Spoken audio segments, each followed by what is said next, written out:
Hey everyone, Scott here to discuss Up in the Air, starring George Clooney, Vera Farmiga, Dana Kendrick, Jason Bateman, Danny McBride, Melanie Linsky, Amy Morton, Sam Elliott, J.K. Simmons, Zach Galifianakis, and Christopher Lowell, directed by Jason Reitman. Now, before I get into this, I have seen this movie before, but it's been, I want to say, 10 years since I've seen it when I last saw it. I saw it in the theaters when it first came out, but I haven't watched it in like the last 10 years. So, how much do I remember this? Let's get into the movie and find out. George Clooney plays Ryan Bingham, who travels around the world, and his job is to fire people from their jobs because their bosses don't have the balls to do it themselves because they'll go suicidal or they'll go batshit crazy. As he fires Steve, played by Zach Galifianakis, who was a popular from The Hangover at the time, and gives him a packet to look over that'll change his life, as he's led to believe. And his home is technically at the airports all over America, but he actually lives in St. Louis, Missouri, in a small apartment. But that's for later. As for now, he speaks about what his backpack in a conference room and tells people to pack lightly. And George Clooney does turn in a good performance as per usual, as of lately, anyways. Ryan speaks with his boss, Craig Gregory, played by Jason Bateman, about coming back to the office as we move on to Dallas, Texas, where he meets Alex Garan, played by Vera Farmiga, and they get to know each other as they see each other's cards and smooch up the storm together. And they see each other again by planning it. And the chemistry between George Clooney and Vera Farmiga is very good, and the acting in whole movie is pretty good, as he gets a call from his sister Kara, played by Amy Morton, about his niece Julie's wedding, as she asks for photographs of places Julie, played by Melanie Linsky, and her future husband, Jim Miller, played by Danny McBride, have never been before. And the cinematography was good to look at, as this movie has some very good shots by director Jason Reitman. Craig meets with his employees about going to work from the office on the computer to fire people, thanks to a young employee named Natalie Keener, played by Anna Kendrick, and demonstrates by pretending to fire Ned, the receptionist, on the computer, and she comes off rather like a show-off. And Ryan comes into Craig's office and brings Natalie in as he practices how it won't work, and later on Craig goes in Ryan's office to tell him to train Natalie on firing people in person, and takes her around the world while getting a standee of Julie and Jim in his suitcase, and goes to the airport with Natalie as she's going to slow him down getting to the airplane, and trades her heavy suitcase for a lighter one and throws some of her shit out. And they get on a plane by using stereotypes, and Natalie banging on her keyboard so damn hard. And despite I love Anna Kendrick in general, but here her character really annoyed the shit out of me. Ryan gets a call from Alex about how come he didn't call, as he wanted to be polite, and they get to the building to fire people left to right. Even Bob, played by J.K. Simmons, who has a family, as Natalie comes in as an observant until she opened her mouth and says something that offended him, and he says to her, "Go fuck yourself," and calls Ryan an asshole because he's the one firing Bob and Ryan, saying to follow his dreams of becoming a cook, which makes sense in general. And the script is smart and kind of funny in a satire way, even though anyways. It's a dark comedy.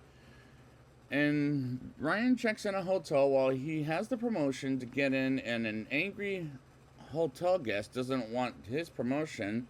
And we move on to Ryan and Natalie talking about how many miles he gets for flying, as his goal, which happens to be at 10,000 miles at the maximum. And after dinner, he texts dirty to Alex. And this is kind of a funny movie in a dark comedy kind of way. Natalie takes a photograph of a place to visit Julie and Jim's wedding, and they go next to Wichita, to fire people again, left to right, and meets with a woman who talks about committing suicide, which is pretty fucking dark. As Natalie walks out sad and shit, and Ryan helps her be calm and go to Kansas City to another building where they fired a shitload of people.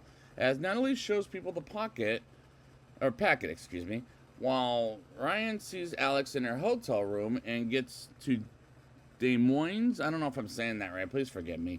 To fire more people, as this is a depressing story, and they get to Miami for Ryan to speak in front of a bunch of people about the backpack situation. As Natalie watches in the back, and we move on to Natalie wanting to get married with kids and patronizing Ryan about being alone until she cries about her boyfriend left her over a text message, and she cries about it.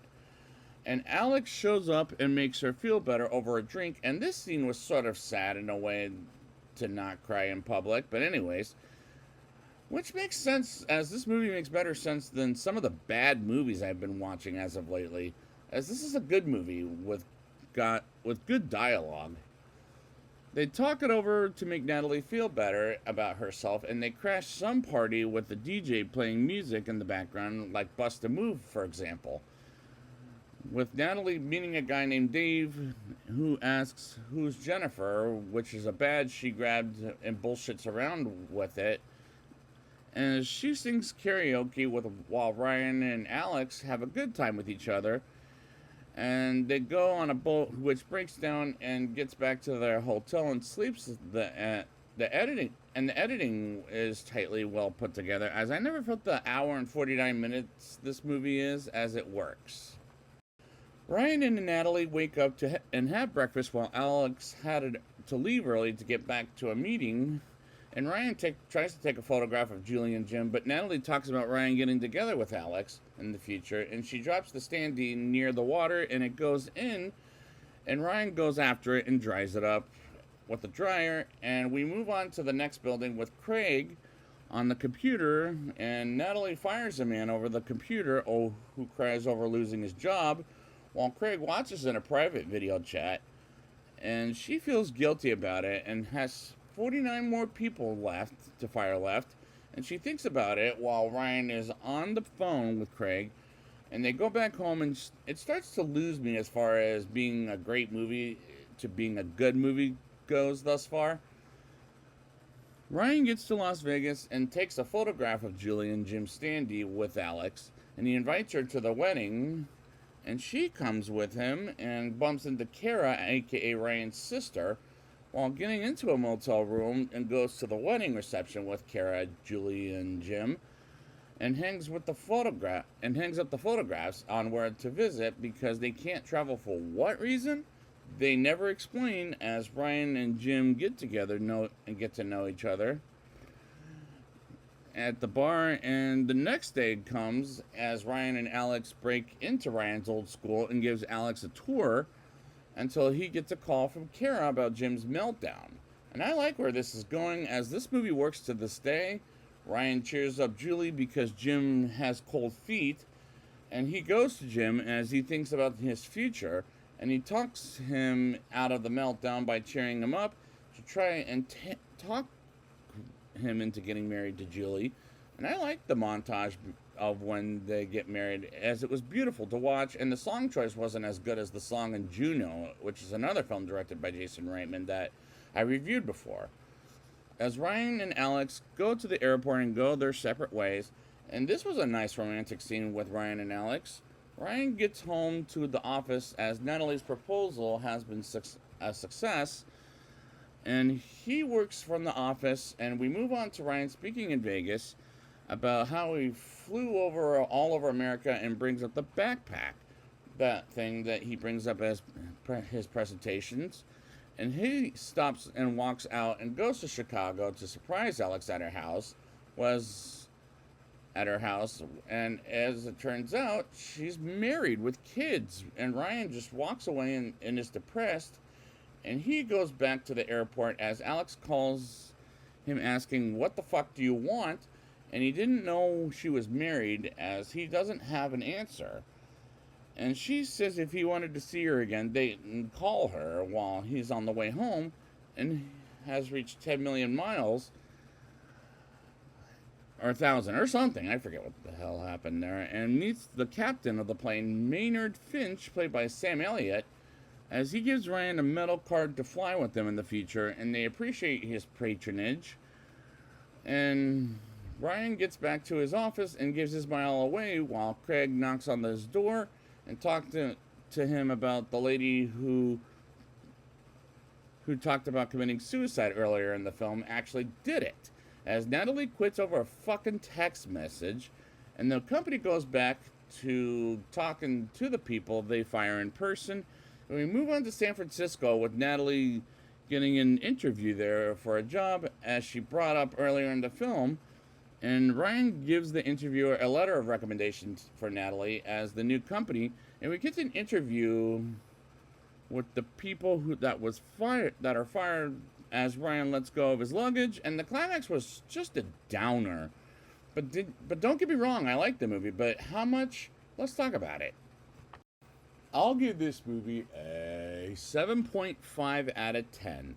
George Clooney turns in a pretty good performance as of lately anyways, and the chemistry between him and Vera Farmiga is very good, as I love Anna Kendrick in general, but she annoyed the shit out of me in this movie, and the acting in this movie is pretty good, and the cinematography was good to look at, as this movie has very good shots by director Jason Reitman. The script is smart and kind of funny in a dark comedy kind of way, and the story is depressing, as it's about a man who fires people for a living, which feels like a downer.